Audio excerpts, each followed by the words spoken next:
José Luis Trémola, uno dice, bueno, otro libro sobre Porfirio, otro libro sobre Díaz, y uno empieza a descubrir en tu libro precisamente sus últimos años, y siempre, hace 24 años que yo vivo acá, y hace Ajá. 24 años que dicen, bueno, ¿tiene que venir de París o no tiene que venir de París? ¿No? Así que háblame de este Díaz que tú dices en tu libro, la otra historia. Ajá.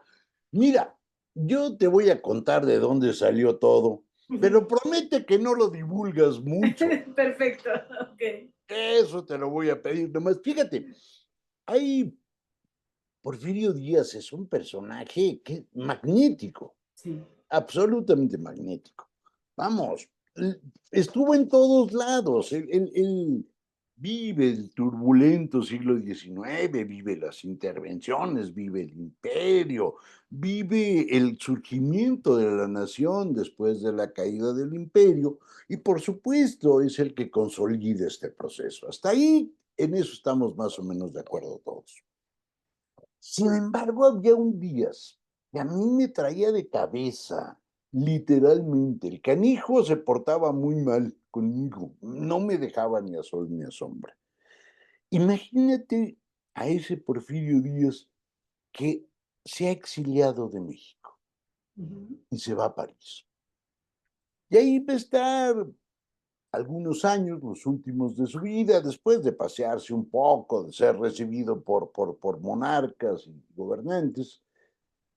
Y este Díaz, a mí me parece un hombre absolutamente distinto del que había sido. Nada más imagínatelo al pobre man, porque no te queda más remedio que te dé lástima. Él era el hombre fuerte de México. Su gobierno parecía así, de puro bronce, pues, sólido, macizo, fuerte. Y el gobierno se cayó con un soplido. No Bueno, con un aguantó. soplido y una revolución también, Pero ¿no? una revolución chiquita. La Sí, de Madero eso, fue una revolución muy breve, sí, es incluso una revolución que no logra una gran sí, victoria militar, el ejército está completo, sí, sí, se derrumba aquello sí, rápidamente. sí. Y no solo eso, él, que se pensaba como el omnipotente y el eterno, pues naranjas, te Tú, vas. tú sabes que San Martín, nuestro prócer, nuestro gran Sí, prócer, también se retiró y se fue a vivir a París, digamos, ¿no? sí, Y uno piensa exactamente cómo es esta gente que tuvo tanto, tanto poder metida en un departamento, en lo que sea, y yo creo un poco olvidada también, ¿no? sí. Entonces, el Díaz está igual que San Martín, ahí en su departamento, pero todavía peor. Imagínate a Díaz en ese departamento derrotado, exiliado, ya muy viejo, tiene 80, que en aquella Mm. época 80 eran Era muchos más que muchísimo, los de sí, ahora. sí, No es mala fe, pero ahora sí, 80 se pueden llevar con muchísima dignidad y en aquella sí. época no tanto. Y de pilón, cerca de él está la Primera Guerra Mundial. Que esté la Primera Guerra Mundial para un hombre como Díaz significa ver la caída de su mundo. Las cargas de caballería se acabaron. El heroísmo de las batallas, perdón que lo diga, se acabó. Ujú, Aquello es un lodazal, un hoyo. ujú, Aquellos son aviones, aquellos son cepelines, aquellos son ametralladoras. El mundo cambió delante de él. Es decir, es un hombre que sabe que se va a morir. Es ujú. un hombre que perdió todo lo que tenía en su país y que su mundo se está enterrando, pues muy cerca de París, ¿no? La batalla es cerca. ¿Tú dirías que la historia mexicana está dividida entre Benito Juárez y Porfirio Díaz y que cada uno tiene su Porfirio Díaz y que cada uno tiene su Benito Juárez? Ah, yo creo que sí, yo creo que sí. Es más, yo, si me lo permites, incluía también a Hidalgo. Ajá. Yo creo que esos tres personajes, Hidalgo, Juárez y Díaz, Ujú. marcan a todos los mexicanos. No me vais a preguntar si para bien o para mal. Eso ya me Claro, queda sí, cada grande, uno. pero sí están marcados. Aún más, yo creo que en el discurso público, en el discurso político, ellos tres muestran tres posibilidades, tres antecesores que reclaman los distintos gobiernos. Hidalgo siempre le otorga al gobierno la posibilidad de emerger del pueblo. Hidalgo es el pueblo, para decirlo de una manera un poco radical, pero sí clara. Juárez, en cambio, significa el imperio de la ley. Esta también es Juárez la autonomía del Estado. Y Díaz es el sinónimo del progreso económico, del desarrollo, de todas estas cosas. Esto lo notamos cuando vemos a nuestros gobiernos actual. Cada uno de ellos ha ido reivindicando a uno de los héroes. No es casual que hace unos años, en la época de Salinas, se iniciara una gran revisión del personaje de Díaz. Andábamos muy metidos en la cosa de internacionalizar el comercio, de sumarnos a todas estas chivas. Y hoy tampoco resulta casual ni azaroso que el reivindicado sea Juárez. Es decir, son figuras que le otorgan a cualquier gobierno una legitimidad tan poderosa a veces como la de los votos, ¿sí? ¿Tú pensarías entonces que México sigue estando al pasado, atado al pasado? Sí, pero de una manera muy extraña. Ujú, Fíjate que yo tengo la impresión de que los mexicanos tenemos una suerte de necesidad de psicoanálisis con el pasado. ujú. Fíjate, pensemos que a nosotros nos enorgullece el pasado, pero al mismo tiempo nos da pena el pasado, lo cual es rarísimo, es casi de esquizofrénico, Ujú, para decirlo a las claras. Te pongo un ejemplo. Nosotros estamos orgullosísimos de las culturas mesoamericanas. Y a cualquiera que nos llegue a ver, por ejemplo, aquí a la Ciudad de México, lo llevamos de inmediato a Teotihuacán. sí, Así sin duda. es Sí, como sí, sí, sí, sí. a chaleco. Pero cuando se nos aparecen los indígenas en la calle, la cosa es absolutamente distinta, absolutamente distinta. Nosotros los mexicanos presumimos a cualquiera que nos llegue a ver todos nuestros aguardientes. Todos, todos, todos. Me da igual el que quieras agarrar. Ya el de tu preferencia, allá tú. Pero cuando hablamos de la negritud, de los esclavos negros que producían esos aguardientes, como que nos da pena. Mm. Y lo mismo nos sucede con Hidalgo, con Díaz, con Juárez. ¿Y tú qué dirías entonces con respecto a Díaz? Esta persona que no era muy buen orador, como tú dices, que estaba totalmente entregado a México. ¿Lo miramos con culpa o lo miramos con pena? ¿Cómo crees que lo miramos? Yo creo que ahí en el caso de Díaz hay dos personajes metidos en un solo cuerpo. Perdón que lo diga así, pero no se me ocurre de otra manera. Un personaje es el que aprendimos en la escuela. Don Porfirio aparece por regla general mostrado como un dictador terrible. Ujú, Es el de los ujú. esclavos en Yucatán, es el de los obreros que la pasan requete mal, en fin, todas estas cosas que Pero todos también el conocemos. pergeñador del Estado. Pero también es el creador del Estado. Ujú, Es una cosa muy ambivalente, claro. pero si nos asomamos un poco a estas dos miradas, la primera, la del Díaz dictador, yo estoy convencido que nació después de la revolución. Imagínate tú que ganas la revolución. Tienes un problema gravísimo, tienes que justificar 1 millón de muertos. Digo, se dice rápido, pero son Mm. un demonial. Tienes que justificar una serie de horrores que pasaron, como sucede en cualquier revolución y en cualquier guerra. En eso no somos muy originales. Y entonces la única manera es inventar un futuro promisorio, el paraíso revolucionario, el paraíso de las instituciones, ahí va a ir cambiando de nombre, y tener un drama significativo. Destruimos una dictadura. Por supuesto, pues don Porfirio se convierte en malo. La otra mirada, la que busca convertir a don Porfirio en un héroe inmaculado, pues también tiene su defectín. No podemos pensar que volver a ese pasado es la solución del presente, perdón que lo diga.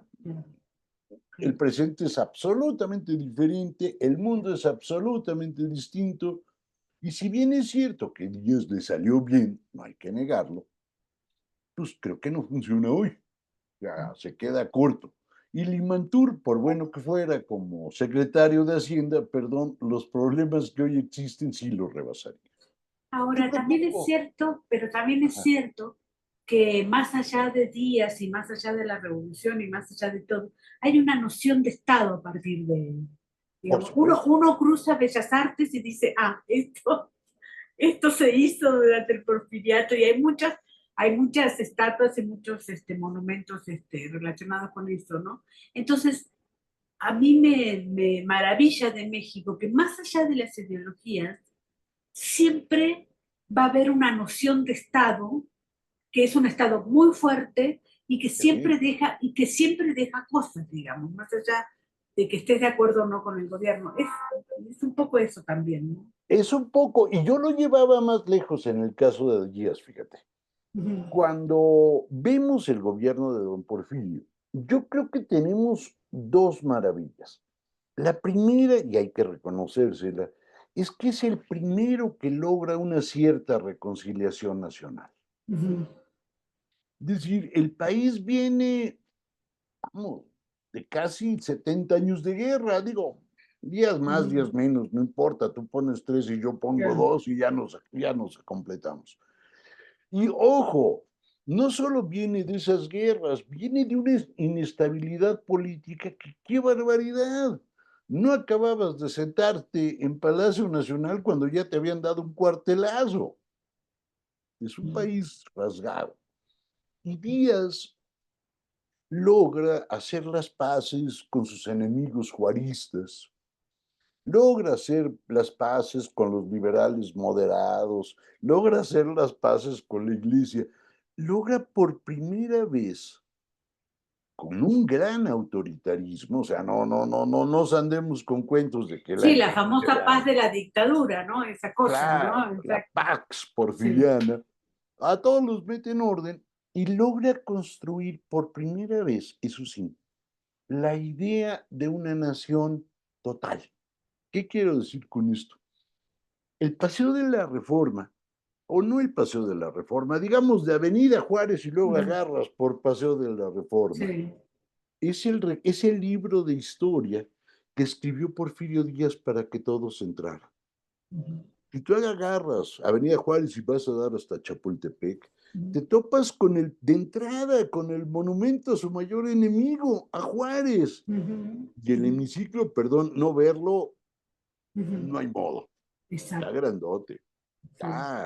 Es lujoso, pero sigues adelante y está Cuauhtémoc, y sigues adelante y está, bueno, estaba Colón, ya se fue a otro lado, Sí, no ya sé se dónde fue. acabó, pero antes estaba Colón, y está la columna de la Independencia, Ujú. y a los lados, escoltando todo esto, están los próceres de todos los estados. De aquel entonces ya hay algunos que no existían aún.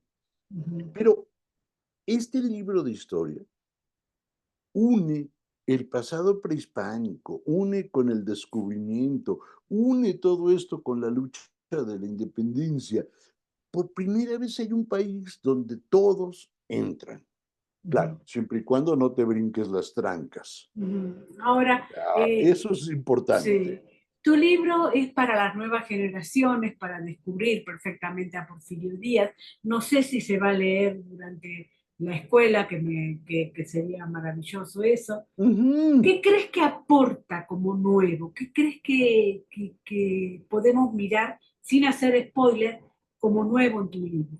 Yo creo que hay varias cosas que Ujú. podemos mirar como casi nuevo, vamos, perdón que use el casi, porque la Sí, novedad, novedad, novedad, claro, el pasado tiene pocas novedades. sí, eso es cierto. ¿No? Como casi, yo creo que hay cosas que podríamos descubrir en él. Encontrarse con el Díaz joven, Ujú, a mí me resultó toda una revelación. ujú. Nosotros, perdón que diga algo tan raro, pero juro que es cierto, pensamos a Díaz como Sara García, Ujú. siempre viejo. Pero no, No, claro. claro, con sus bigotes de Mm, Kaiser y el pecho cuajado de medallas. Pero se nos olvida que él fue un chamaco oaxaqueño de una familia no muy favorecida, mm, que fue seminarista, como debe de ser en su época. claro. Y no solo es seminarista, es profesor de derecho, lo cual es sorprendente porque pensamos que Díaz nada más sabe de cañones. También lo vimos a don Porfirio, además de esto, como profesor de latines. Lo vimos enamorado, don Porfirio, vamos, tuvo sus amores y siempre fueron muy, muy estrambóticos sus relaciones. Y lo encontramos siendo al mismo tiempo excomulgado de la iglesia por haber jurado la Constitución liberal y siendo un hombre religioso. O sea, Díaz en ese sentido es como un gran espejo de Ujú. su época. Algo parecido a lo que sucede con Juárez, algo Ujú. parecido, aunque Juárez tiene ahí un cariz muy diferente. Él la Sí, sí, tiene más difícil, sí, eso es cierto. la tiene más Ahora, difícil. la última pregunta, José Luis. ¿Tú escribiste este libro para las nuevas generaciones? ¿Cómo pensaste mientras lo escribías? ¿Qué, cuál era la motivación? Híjole, híjole, te voy a contestar la verdad, Ah, aunque es un poco rara la verdad. Yo a don Porfirio no me lo quitaba de encima. Yo ujú, sé que lo que estoy diciendo suena un poco raro porque está bastante muerto, pero te juro que me andaba correteando sin necesidad de ouijas, sin espíritus ni nada por el estilo. Desde hace 14 años, él había salido en varias de mis novelas y siempre hacía un cameo. Y nada más hacía un cameo porque la verdad es que era muy difícil atacarlo, juntarlo.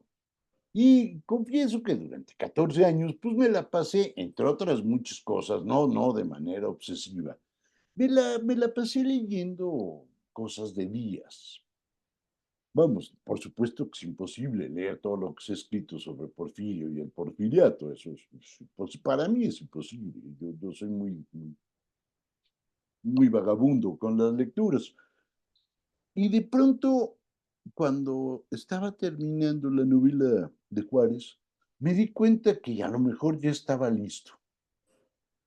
Es decir, ya me sentía con el músculo para enfrentarlo. Ahora, una cosa es sentirte con el músculo y otra cosa es enfrentarlo. Digo, seamos ujú. sinceros, yo me puedo sentir con el músculo para Pero enfrentar a un nunca, sí, boxeador. pero nunca ponerte en el escritorio para escribir. Perfecto. Claro. Sí, o sea, ahí hay una diferencia. Entonces, el problema era cómo contar la historia de Dios. Y yo estoy convencido, a lo mejor estoy equivocado en esto, que cada novela debe de ser la invención de un lenguaje. Claro, Yo estoy exacto, convencido de eso. No sé si sea exacto. cierto, pero convencido estoy. Sí, exacto. Porque ese lenguaje te permite inventar un mundo. Ujú, Entonces, don Porfirio decidí que como no era un gran escritor él, nada más sabía escribir cartas de oficios, decidí que tenía cosas muy raras. Yo espero que la gente no lo note. Don Porfirio siempre escribe en frases muy cortas en ujú. la novela, es su diario. Son frases muy cortas, muy terminantes, muy cerraditas. Pero no solo eso, es un don Porfirio que al mismo tiempo está dudando, porque pensemos que tiene 80 años. Ujú, Entonces de repente se arrepiente de lo que escribe y se ujú, desdice, y luego se vuelve a desdecir. Es decir, don Porfirio, el de mi libro, trata de mostrar a este hombre que ya tiene al sopilote aquí, vamos, para decirlo técnicamente, ya tiene al sopilote en el hombro. Y el sopilote lo voltea a ver cada 5 minutos. Y, y él tiene que seguir. Y al mismo tiempo, él sabe que el doctor que lo está viendo, que el doctor es real, el doctor es absolutamente cierto, está convencido que se está chiflando, que se está volviendo loco, que la demencia senil ya se le declaró. Y don Porfirio dice, chin, pues a mí se me hace que quién sabe, pero yo no estoy loco. ujú, Entonces, es este personaje que lo único que le puede pasar es morirse. Incluso decidí que toda esta cosa económica de su gobierno que andan ponderando siempre, se resolvía en 2 párrafos. ujú, Apenita sale. Lo que me interesa es este Porfirio más humano. ujú, No me ujú, interesa un contador, pues, o sea, ujú. eso, no. Un contador Perfecto. así de esto. Sí. Vamos a ver cómo leen los chicos de las nuevas generaciones y cómo leen los de las viejas generaciones también. Tu libro, que además me encantó la propuesta de la editorial, ¿no? Dar vuelta al apellido, ¿no?